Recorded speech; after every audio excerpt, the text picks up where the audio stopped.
Las arritmias, entonces vamos a las arritmias, ¿no? Entonces, las arritmias generalmente, ¿cuándo diagnosticamos arritmias? Cuando hay taquicardia. La expresión de una arritmia generalmente va a que el paciente hace taquicardia. O sea, es en ese momento que el paciente se vuelve sintomático, ¿no es cierto? Se vuelve sintomático. Palpitaciones, incluso sensación de opresión del pecho, ¿no? Sensación de disnea. Entonces, generalmente el paciente, uno descubre la arritmia porque el paciente se hace sintomático. Y generalmente se hace sintomático en una FA, respuesta alta. Un TPCB no lo descubres hasta que no hace la taquicardia, ¿no es cierto? O sea, las arritmias las vas a descubrir en el momento que hace la reentrada, en el momento que bloquea, en ese momento. Entonces uno evalúa el QRS y ve si está ancho, ¿no? Si es mayor de 0,12 o si es menor de 0,12. Y si es menor de 0,12, entramos al terreno de las taquicardias supraventriculares. De las taquicardias supraventriculares, ¿no? Si es regular, la primera causa, ¿cuál va a ser? Taquicardia sinusal. Pregunta examen. La primera causa de taquicardia supraventricular, por eso que uno dice cuando es sinusal, taquicardia sinusal. Porque si te emocionas, si te da fiebre, ¿no? Si te cansas, si haces ejercicio, la taquicardia que vas a hacer siempre va a ser sinusal. Es la más frecuente, ¿no? Es la más frecuente. Entonces, si el paciente hizo mucho ejercicio, a veces se asusta y va a una consulta porque piensa que está, ¿no? Siente las palpitaciones, se asusta, ¿no? Si no tiene costumbre y hace taquicardia sinusal. Y puede haberlas regulares y irregulares, como son generalmente las taquicardias auriculares, ¿no? Las contracciones auriculares prematuras que vamos a ver. O las que son totalmente irregulares, la arritmia arrítmica, ¿no? Irregular completo, que es la fibrilación atrial clásica, ¿no? La arritmia, esto es considerado la arritmia como arritmia tal más frecuente que tiene el ser humano, ¿no? O sea, como arritmia es considerado la arritmia más frecuente que hay, ¿no? La fibrilación auricular. Acuérdense que la fibrilación auricular no hay. ¿Qué cosa no existe en la hemodinámica? No existe sístole auricular. No existe sístole auricular. Entonces uno dice, ¿qué cosa no hay en la... Allá veo preguntas así, ¿eh? ¿Qué cosa no hay en la fibrilación auricular? La pregunta, lo más fácil, P. Claro. Pero no van a repetir la misma pregunta, ¿no? ¿Qué cosa no hay en la fibrilación auricular? Sístole auricular. No hay sístole auricular. Eso significa hemodinámicamente que no hay llenado rápido. Es otra manera de decirlo. No existe llenado rápido ventricular. O sea, todo el llenado es lento. Por eso es que, ¿qué es lo que se produce en la aurícula izquierda? Se produce remanente. O sea, siempre se queda, aumenta la presión. Entonces, la consecuencia hemodinámica es incremento de la presión arterial intraauricular. Y ese incremento de la presión hace que se vaya quedando. Entonces, el primer cambio que hay es incremento de la presión, y eso es constante, ¿ya? Incremento de la presión arterial intraauricular. Izquierda, que es donde más se da esto. Y entonces eso produce al final ¿qué? Que haya hipercoagulabilidad. Y esa hipercoagulabilidad, después de 48 horas, es el riesgo de que haya embolismo. La primera causa de embolismo, por eso es FA. Entonces, esa es toda ven cómo es toda la secuencia que uno puede explicar en una FA. Entonces, por eso es que en una FA, cuando uno la trata, lo primero que uno hace es, primero, controlar frecuencia. Porque es lo primero que está descompensando. Primero, punto uno que hace primero en tratar esto, uno primero controla frecuencia. Ahí hay drogas. La droga de elección, beta bloqueadores y bloqueadores de canal de calcio. Amiodarona en último lugar. En realidad siempre es beta bloqueadores y bloqueadores de canal de calcio. Parenteral, verapamilo, es lo que tenemos en el país. Control de frecuencia primero. Punto 2 es restitución, perdón, ese 2 me salió medio raro. Restitución del ritmo. Pero la restitución del ritmo solamente se puede hacer si el paciente tiene menos de 48, si es agudo. Porque si yo le restituyo el ritmo a un crónico, ¿qué voy a hacer? ¡Pah! No es que de la noche a la mañana va a ser sístole auricular y al hacer sístole va a soltar todos los coágulos. Entonces, ya lo hice entrar en sinusal si tu paciente está en coma, man. Lo hizo un tremendo, ¿no? Lanzaste un tremendo coagulazo arriba. ¿Verdad? Pasa. Entonces, felices, le pone su amiodarona, a veces restituye el ritmo erróneamente y el paciente hace más daño. Entonces, restitución de ritmo es el punto 2 del tratamiento. pero siempre y cuando el paciente pueda hacerse, si está en menos de 48 horas, y si lo quieren hacer más de 48 horas, también se puede hacer, pero tienes que hacerle una ecocardio transesofágica y asegurarte que no hay coágulos desprendibles y anticoagularlo completo. Sí se puede hacer. Y el punto 3 del tratamiento es la anticoagulación crónica, porque todos los pacientes con FA van a ir a anticoagulación crónica, así sea aspirina. Claro, el Chas-Bax es para decidir si le das aspirina o le das warfarina, ¿no es cierto? Pero siempre van a ir a anticoagulación. ¿No? La gran mayoría van a warfarina o a inhibidores directos, porque la gran mayoría tienen algo de fondo. Si ya tuvo un ACV anterior, yo siempre le decía, ¿no?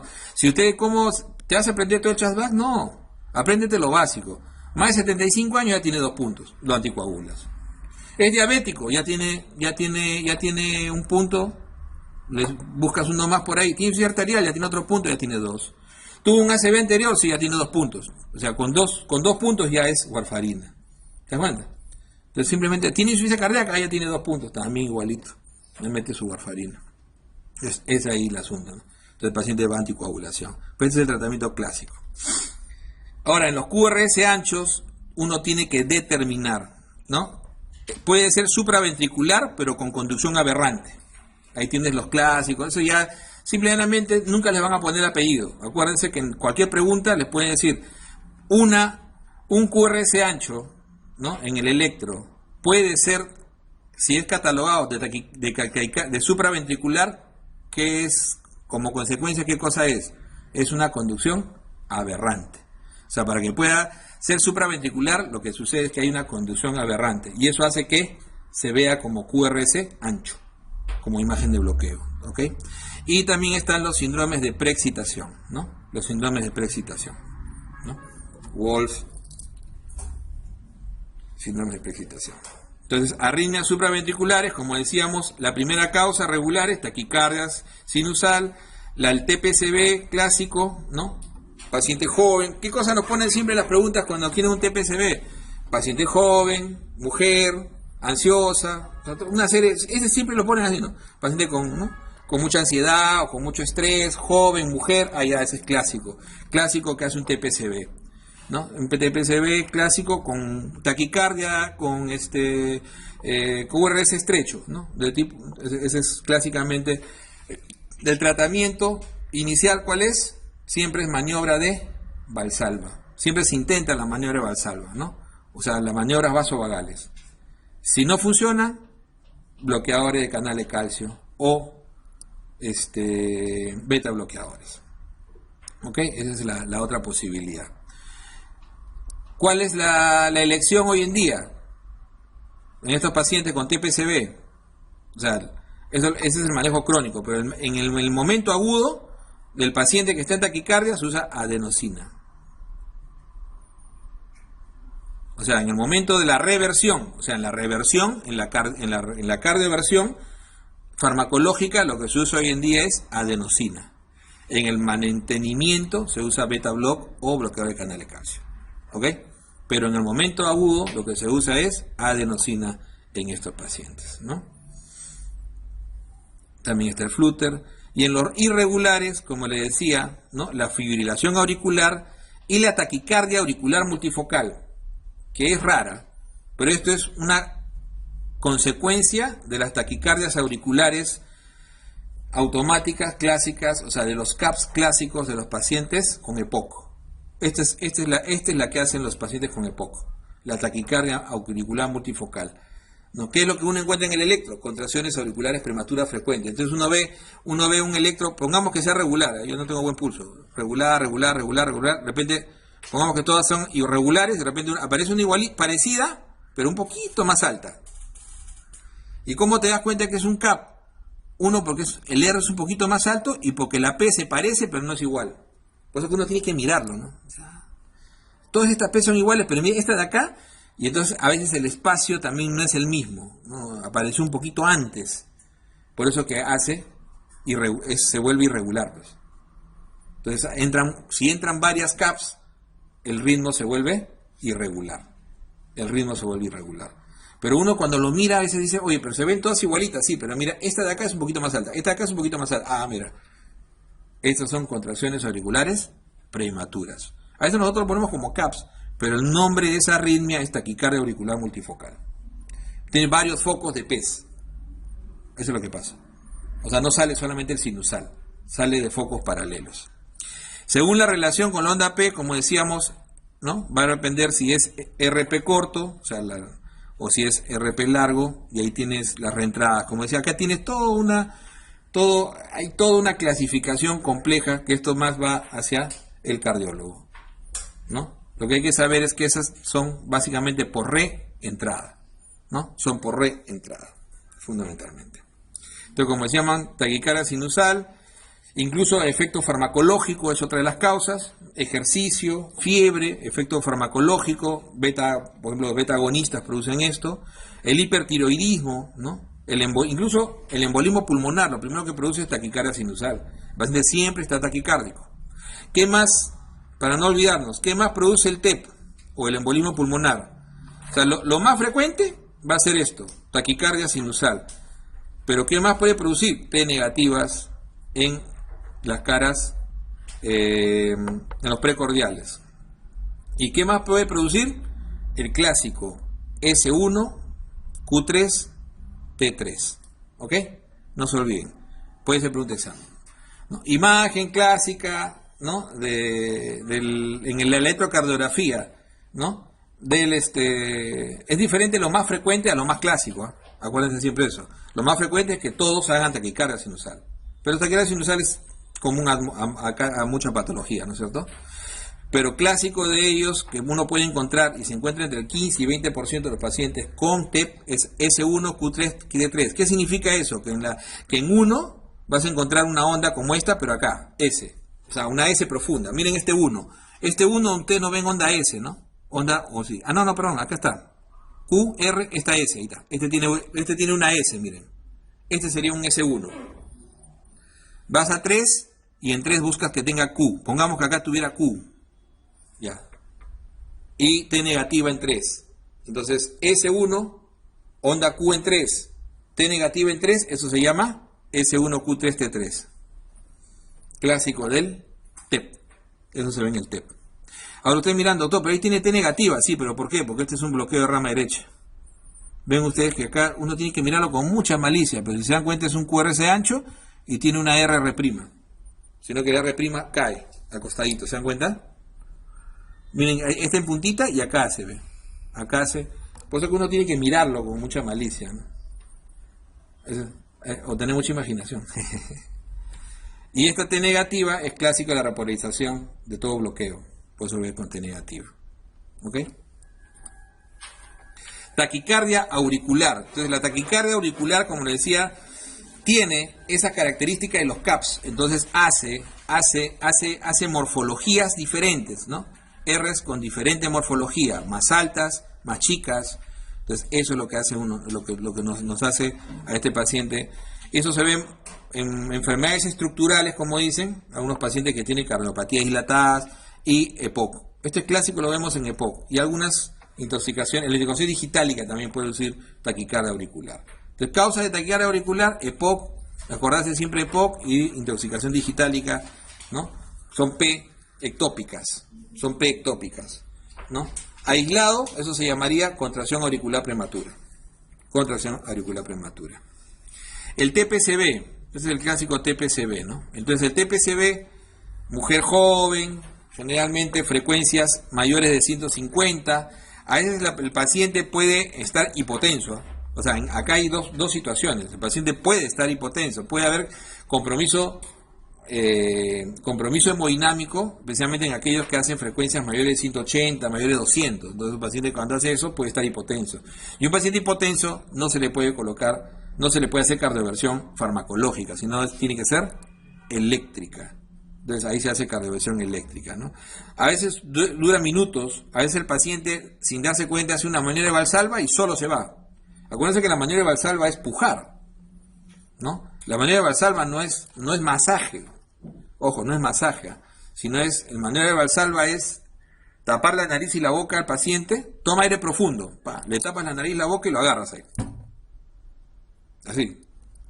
Y ahora sopla. Y a veces los quiere agarrar, alguien tiene que agarrar las manos, pero los quiere agarrar porque se está...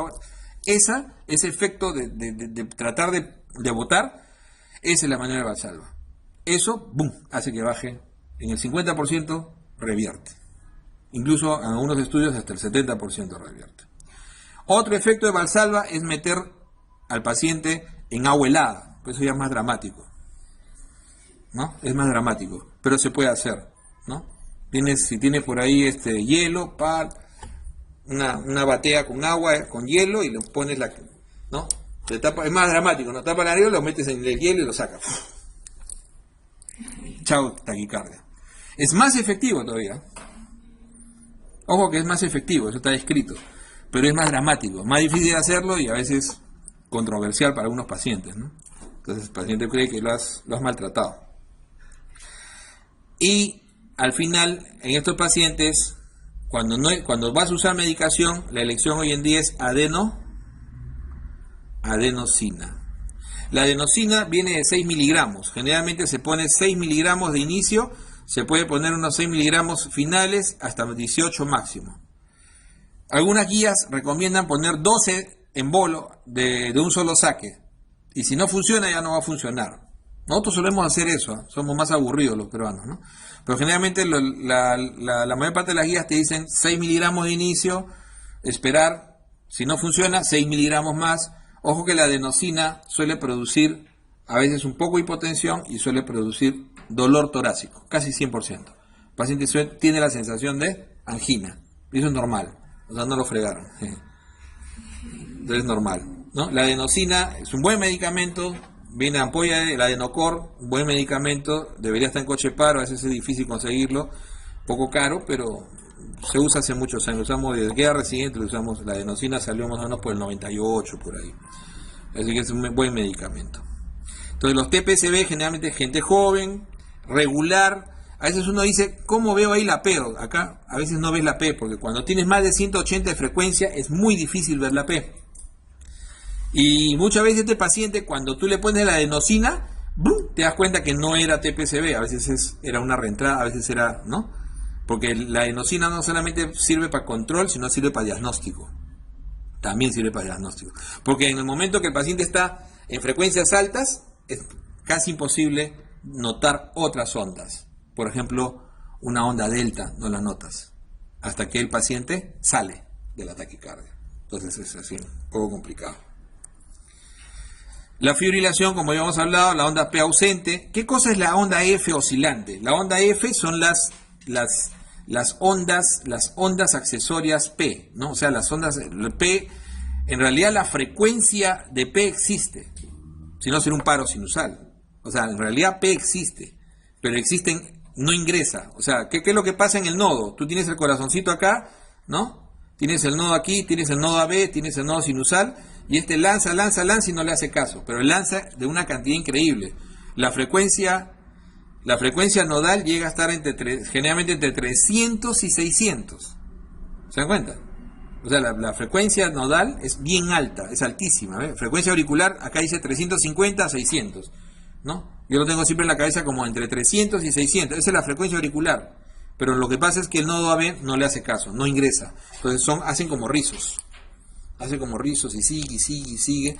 Y entonces el ventrículo con el AB decide cuándo. Por eso que se llama respuesta ventricular. Entonces la frecuencia que tiene el paciente va a depender de su respuesta ventricular. Por eso que uno dice, ¿qué tiene? Una FA, una fibrilación auricular con respuesta ventricular alta, mayor de 100. Una FA con respuesta ventricular normal, entre 60 y 100. Una FA con respuesta ventricular baja, menor de 60. Generalmente menor de 50, ese paciente requiere marcapaso. O sea, una indicación de marcapaso también es FA con respuesta baja, menor de 50. Entonces el paciente generalmente se le hace un holter para demostrar, pero generalmente en el sueño va a bajar más y es dañino, o sea, puede ser síndrome bajo gasto cardíaco. Entonces los pacientes, cuando hacen generalmente los muy crónicos son los que van a llegar a hacer fibrilaciones bajas. Al inicio, la primera respuesta es alta. Y es acá donde se compensa, es acá, cuando hace las recompensaciones y la respuesta ventricular es alta, es cuando el paciente emboliza, hace, ¿no?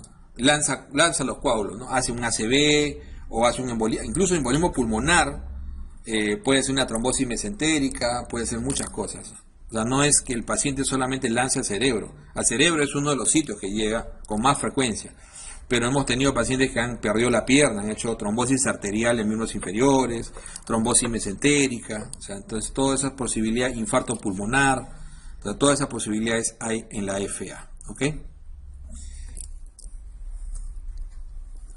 Las arritmias ventriculares, esto es lo que les decía, ¿se acuerdan? Onda P, en la extracista auricular que produce la taquicardia auricular, ¿se acuerdan? Compleja. Entonces, la extracista auricular, que es la base de esa que le llamamos contracción auricular prematura, nosotros lo llamamos más CAP, ¿no? Contracción auricular prematura o extracista auricular, tiene onda P. Lo que pasa es que la onda P no es igualita a las otras, pero es onda P, tiene onda P. Tiene el QRS básico. ¿Qué significa eso? Básicamente el mismo QRS que todos. Generalmente, si uno es más perspicaz, va a ser más pequeño o un poquito más alto, ¿no? Su repolarización es normal, como decíamos, ¿no? O sea, si es positivo es positivo, y si es negativo es negativo. Y pausa no existe. Mientras que la contracción ventricular prematura o extrasístole ventricular no tiene onda P nunca, parece un bloqueo de rama, su repolarización es contraria y siempre hay pausa compensadora, que generalmente es 2 veces la pausa normal, ¿no? Pausa compensadora. Entonces, ¿por qué es importante? Porque la extrasístole ventricular es la forma en que todo el mundo se va a morir algún día. Entonces, conforme el corazón se vaya enfermando, la gente comienza a hacer primero complejos ventriculares prematuros, o sea, hace una arritmia ventricular simple, o sea, aparecen uno que otra contracción ventricular de vez en cuando, ¿no? De ahí puede comenzar a hacer ya contracciones ventriculares frecuentes, que son más de 6 por minuto, ¿no? Entonces uno clínicamente ve, el paciente tiene más de 6 por minuto, eso ya requiere tratamiento, eso ya requiere control, porque el paciente puede entrar a hacer ya otras variantes, ¿no? Puede entrar a hacer taquicardia ventricular, como vimos al principio, puede hacer bigeminismo, trigeminismo, cuadrigeminismo, ¿no? Y el paciente hacer ritmos de contracciones ventriculares. ¿Qué riesgo le dan eso? Le dan riesgo que en el sueño el paciente pueda hacer corridas, como vimos. ¿Se acuerdan las corridas que vimos al principio? Puede hacer corridas, RAN se llaman, y cuando hacen estas corridas, ¿no? El riesgo de que el paciente entre en fibrilación o taquicardia ventricular sin pulso es bien alta. Entonces el paciente se puede morir. Entonces el paciente va a entrar y se puede morir. ¿Qué se hace con esos pacientes cuando hacen taquicardias ventriculares con frecuencia y tienen un alto riesgo de hacer taquicardia ventricular sostenida o fibrilación? Esos pacientes se les coloca desfibriladores implantables, ¿ok? Entonces el tratamiento al final de todo esto es desfibrilador implantable. Entonces el paciente como si fuera un marcapaso, pero este tiene dos electrodos que cogen el corazón por ambos lados, biventricular, como un marcapaso biventricular, cogen por ambos lados. Es como si cogieran con las palas por ambos lados, ¿no?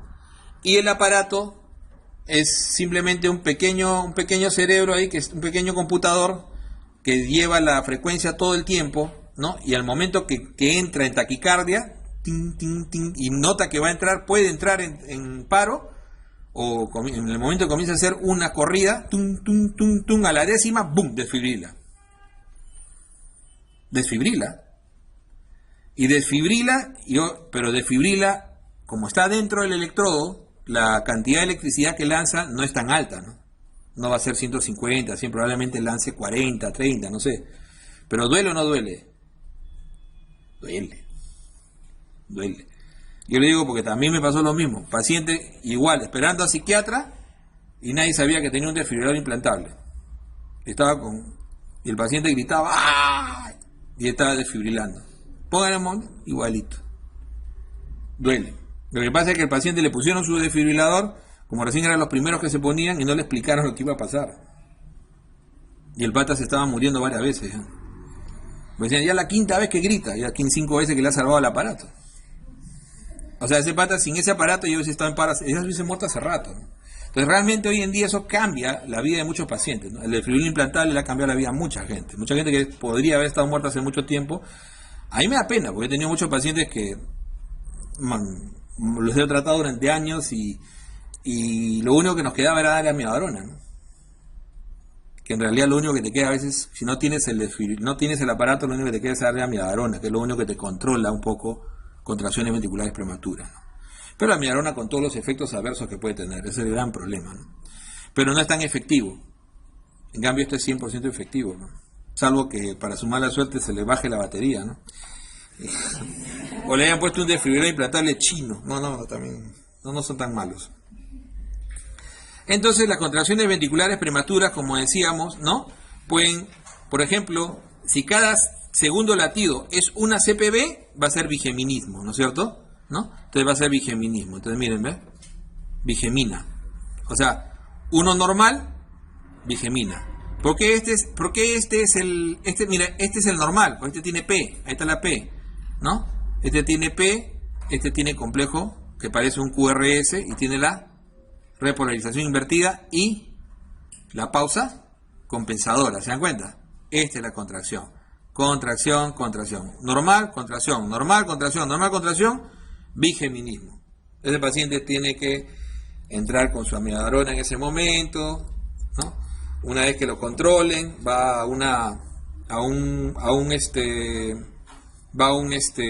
holter y se ve si tiene riesgo. Y si tiene riesgo alto, va a desfibrilador implantable. Si cada tercer latido es una CPB, trigeminismo, o sea, 2 normales, una contracción ventricular. 2 normales, una, así, ¿no? Tum, tum, tum, tum, tum, tum. Entonces, ese es trigeminismo. 3 normales, 1, 2, 3, y contracción, cuadrigeminismo. Entonces, una CPB que cae en onda T precipita taquicardia. El gran problema es que la contracción caiga muy cerca de la onda de repolarización. Se llama fenómeno de R sobre R. El fenómeno de R sobre R es la posibilidad de que esta contracción caiga muy pegado a la repolarización, porque si cae en la repolarización, entra en taquicardia o en fibrilación. Es lo raro, pero en medicina se han descrito muchos casos. Yo tuve la oportunidad de ver uno donde la patada que le metió el karateca en una pelea de estos que hacen en competencias, justo le mete la patada al pecho en el momento que el pata repolariza. Una patada en el pecho es lo mismo que un golpe en el pecho, que todavía sigue teniendo utilidad. Ustedes no tienen un desfibrilador y están seguros que está fibrilando, traten de meterle un buen golpe en el pecho, porque ese golpe genera una onda eléctrica y pueden desfibrilar. Entonces, a la inversa, este pata le metió la patada justo cuando el tipo repolarizaba y hizo un fenómeno de R sobre R y ¡pum!, lo mató. Patada certera. Patada certera. ¿Quién se va a imaginar? Pero eso está descrito, ¿no? Lo que hemos trabajado en emergencia muchos años, hemos visto, al menos yo una vez, al menos he visto esto, ¿no? Y realmente es dramático, ¿no? Pero es así.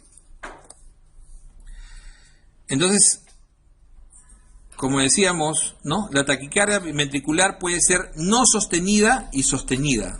No sostenida, 3 o más latidos, pero que duran menos de 30 segundos. Siempre es así, ¿no? No sostenido, el paciente durante la taquicardia, pongamos que dura 20 segundos, el paciente, ¿qué clínica va a tener? Síncope. Esos son los pacientes que a veces vienen, síncope cardiogénico, por eso le decía, el síncope cardiogénico, si dura más de 2 minutos, el paciente está muerto. Es imposible. 30 segundos nomás, si es una taquicardia, entra en paro. ¿Entienden la figura? Por eso que la primera causa del síncope, el 50% es vasovagal. Y de ahí sigue cardiogénico y neurogénico. El síncope cardiogénico nunca da aviso. El paciente generalmente es brusco. El paciente pierde la conciencia. Pero no suele durar más de 2 minutos. Y si es de este origen, no va a durar más de 30 segundos. El paciente ya no regresa. Entonces, la clínica de estos pacientes es Pues si es muy cortito, presincopal. No, me quiero desmayar y lo ves y realmente en ese momento tiene el pulso bajo, ¿no? Lo ves realmente lánguido, ¿no? Presincopal o llega a perder la conciencia. O hace síndrome bajo gasto. Entonces el paciente frecuentemente está con esa sensación y hace disnea y su presión es límite, entonces hace todos los síntomas de bajo gasto con frecuencia, con ritmo irregular. Entonces el paciente taquicardia ventricular no sostenida. Monomorfa y polimorfa va a depender. O sea, si yo tengo, por ejemplo, pum, pum, pum, me aparece una contracción ventricular prematura, pum, pum, pum, me aparece otra, pero diferente. Pum, pum, me aparece otra igual que la anterior. Pum, pum, me aparece otra diferente. ¿Se dan cuenta? Hay dos morfologías de contracción ventricular, pero ambas son contracciones ventriculares. Cuando hay más de una morfología, esa es polimorfa. Esa es peor. Monomorfa es la que hemos visto hasta ahora, ¿no es cierto? Y esta es polimorfa. Las polimórficas tienen peor pronóstico. ¿Qué significa que sea polimórfica? Que tienen dos morfologías diferentes de contracción ventricular prematura. ¿Ok? Esa es polimórfica. Entonces con morfología cambiante, ¿no? Con morfología cambiante. Y como decíamos, la ventricular sostenida, este paciente ya está en paro. Entonces esos más de 30 segundos, el paciente va a hacer un gran deterioro hemodinámico y generalmente ese paciente entra en lo que se llama taquicardia ventricular sin pulso. Después de unos minutos, a los 2 minutos el paciente ya entra en paro. O sea, este sostenido va a entrar al final en taquicardia ventricular sin pulso. Eso es lo que se llama cuando uno hace el RCP, ¿no? Cuando uno hace el RCP, uno dice, ¿cuáles son las 3 formas que se muere el corazón? Asistolia, actividad eléctrica sin pulso y taquicardia ventricular sin pulso o fibrilación ventricular, que se manejan igual. La fibrilación es desorden total, mientras que la taquicardia ventricular sin pulso es lo que veíamos, ¿no?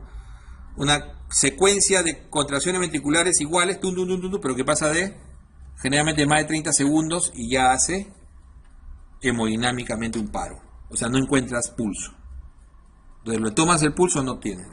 Taquicardia ventricular sin pulso. O sea, una no sostenida va a pasar en el tiempo, poco tiempo, a una taquicardia ventricular sin pulso. Y esas son las 3 maneras en que se muere un corazón, ¿no? En que no vamos a morir todos al final, ¿no? La mejor de todas, esta, ¿no?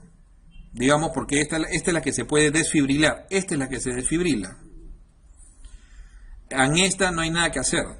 Tienes que un paciente tenga asistolia, tú dices, qué raro este corazón, o ya se murió hace rato y me han engañado, porque a veces te dicen, no doctor, hace 2 minutos que estaba hablando, mentira.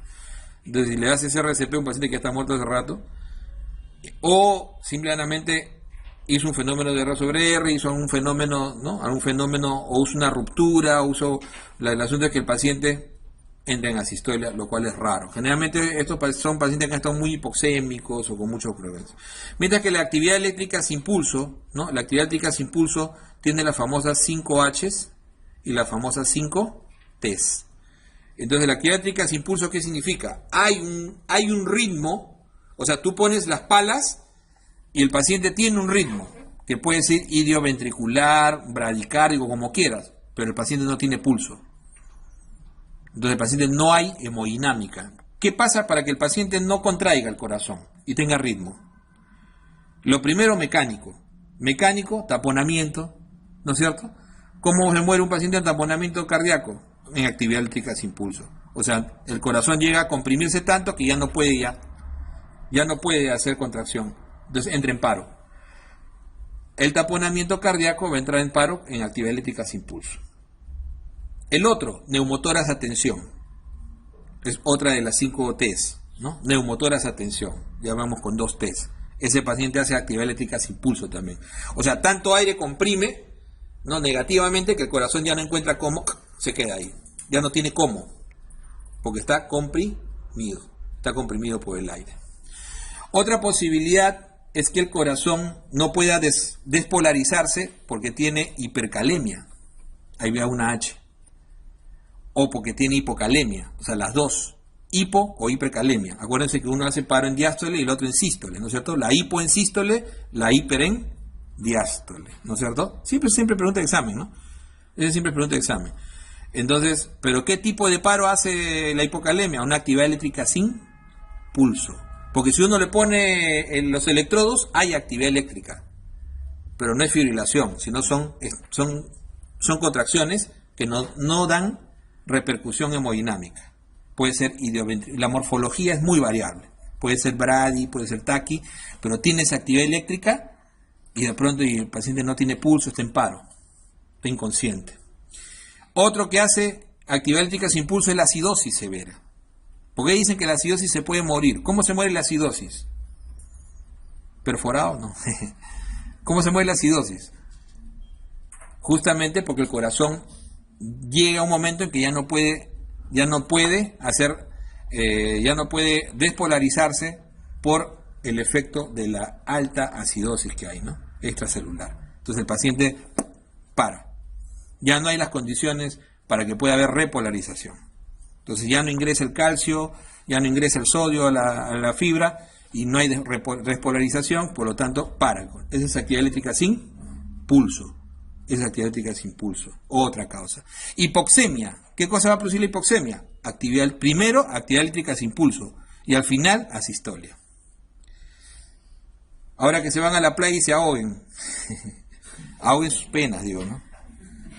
Ahoguen sus penas porque no van a venir a clase, pues, ¿no? Una semana. Entonces, ahora que se van a la playa y se ahoguen, uno que se ahoga, ¿qué hace? Hipotermia. Es otra clase de utilidad. ¿Por qué hablo de la playa? Porque en nuestro país, generalmente, las hipotermias que vemos son por inmersión. Mientras que en otros países, las hipotermias que ven son por exposición. ¿No es cierto? Ahorita tú te vas a Nueva York, te quedas dormido en el parque como tienes costumbre, después de una bomba, y al día siguiente, ¿qué estás? En paro, estás hipotérmico. Pero eso es porque ahorita están en 0 grados, ¿no? En las noches, obviamente. O bajan incluso hasta 10, ¿no? Entonces es así. Ven todas las causas. Otra T es medicamentos, toxinas. Hay medicamentos que pueden producir actividad eléctrica sin pulso. Actividad eléctrica sin pulso. Entonces ahí tienen todas las causas. Entonces actividad eléctrica sin pulso para nosotros es lo más bonito. ¿Por qué? Es lo más bonito porque es donde te rompes el coco tratando de hacer diagnóstico. Entonces por eso ahora se explican ustedes por qué sacan un AGA o un paro. Probablemente cuando eran internos le dijeron, sácale un AGA. Entonces, ¿y para qué? Para ver si está hipoxémico, para ver si está hay hipocalemia, para ver si hay hipercalemia, para ver si está acidótico. ¿Se dan cuenta? Un AGA te da toda esa información en el paro. Chita. Ya. Plaquéalo. Oye, pues si está, tómale una placa. Boom, descubre que el corazón está inmenso, parece un... ¿no? Claro, si es que no lo conoces al paciente, pero si lo conoces al paciente y le dicen, ¿qué tenía? No, el paciente no sé, tenía, casi no se le escuchaba los ruidos cardíacos, estaba ingurgitado, tenía hipotensión, eso parece un taponamiento. O si agarras y percutes y sientes todo está timpánico, ese es un neumotórax tensión. Entonces tienes que solucionar eso porque el paciente nunca va a salir. O sea, tienes que meterle el tubo en ese momento, sacarle la sangre si es que es taponamiento, sacarle el aire si es eso, meterle bicarbonato a embolo, ahí sí funciona, si es una acidosis severa, si es una hipercalemia también ahí sí va a funcionar, gluconato más bicarbonato, ¿no es cierto? Ver qué tipo de intoxicación es para que puedas revertirlo. ¿Qué producen las intoxicaciones? Acidosis metabólica, ¿se acuerdan? También producen intoxicaciones. Entonces, por eso te sirve todo eso. Esto es manejo fino, ese es el manejo de lo que se llama, ¿no? ACLS, ¿no? Soporte cardíaco avanzado de vida. Entonces ahí viene, ¿no? Y el TPCB y la fibrilación, aquí es donde solamente se desfibrila. De la burrada que yo he visto N veces es desfibrilar asistolias.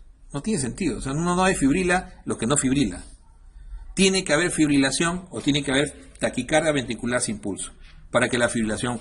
Entonces cuando uno hace esto, cuando uno maneja a este paciente, a veces cuando uno descubre qué pasa, el paciente no va a salir es raro, ¿eh? Pero ahí sí me pasó una vez meterle potasio a un paciente y ¡bum! Que salió, despertó. Yo no lo podía creer, decía. Este pata debe creer bien en su virgen, porque salió, ¿eh? Era una parálisis hipocalémica familiar y en el AGA tenía 1.2 de potasio. Y el pata salió. Le metimos 2 ampollas de Calium en bolo y no te escriben y el pata salió.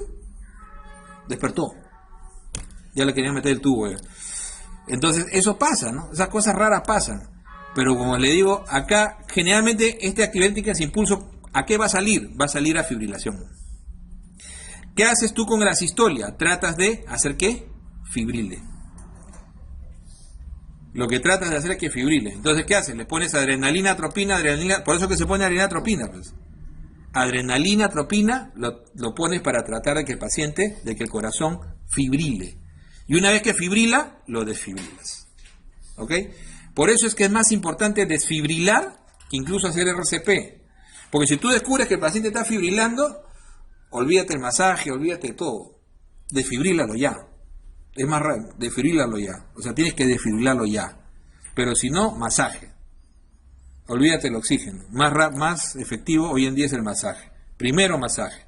Después la vía aérea, no es que no debas revisarla, sino que ya te preocupas después ya por asegurar o poner un tubo o lo que quieras. Eso es lo que generalmente se hace en estos pacientes. Arritmias ventriculares raras, la bidireccional. ¿Qué es una bidireccional? Es un paciente que tiene su normal, y de repente aparece una contracción ventricular hacia arriba, ¿no? Con una morfología que va hacia arriba así, y después aparece otra para abajo. O sea, 2 formas diferentes con direcciones diferentes, seguidas una de otra. Esa es la bidireccional. Es una cosa no muy rara, o sea, se ve, pero son cosas raras. El flúter ventricular es lo que vimos al principio, el paciente que entra en taquicardia por contracciones ventriculares prematuras. Y la fibrilación al final, la manera en que todo el mundo se va a morir. Entonces, esa es la torsitis pons. La torsitis de puntas, clásicamente, ¿a quién se asocia? Hipomagnesemia. Es una manera, un trastorno que entra en torsitis pons es hipomagnesemia. Otra es medicamentos. La combinación de macrólidos con antihistamínicos puede producir torsitis de puntas. El macrólido solo ya podría producir torsitis de puntas, pero ya la combinación entre macrólido y antihistamínico tiene un riesgo de torsitis de puntas. Existe un medicamento que se retiró por eso, la terfenadina. Ustedes nunca lo usaron, se llama Teldane. Era muy usado en los años 90, hasta los 90. ¿Y por qué se retiró? Por la cantidad de pacientes que murieron en torsitis pons. Este es un tipo de fibrilación ventricular que las puntas parece que se torcieran. Miren acá. Esa es la torsitis de puntas. Este es un tipo de taquicardia ventricular con torsitis de puntas. Torsitis pons se llama, ¿no? Que parece una taquicardia ventricular pero con torsitis de puntas. Y esto uno tiene que sospechar hipomagnesemia o medicamentos. De medicamentos esta combinación. Al final, la terfenadina tenía 2... no sé si preguntarán alguna vez eso, pero tenía 2 metabolitos. Los 2 metabolitos eran activos. Y uno de ellos era el que producía el torsitis pons, el otro no. Entonces, ¿qué hicieron estos tigres? Sintetizaron el que no producía torsitis pons. Y ese se llama hoy en día fexofenadina o Allegra. Es el famoso Allegra. Muy efectivo. En realidad, en mi época, Teldane eran los más efectivos que usábamos. Yo usaba mucho Teldane. O sea, para mí, porque yo en esa época tenía mucha rinitis alérgica, ¿no? Tomaba diario. Pero como le digo, hoy en día la fexofenadina es un metabolito activo de la terfenadina. Pregunta examen. A menos nosotros yo le pregunté un par de veces. La taquicardia ventricular, como decíamos, puede ser gruesa o puede ser fina. Por eso que cuando uno ve una sistolia, uno tiene que subir al máximo, ¿no? Subir al máximo el voltaje. Porque una fina lo puedes mirar como asistolia. Y haces un mal diagnóstico. Por lo menos debe estar en 1 o 2 para que uno pueda ver una fibrilación fina, ¿no? Y esas son las taquicardias.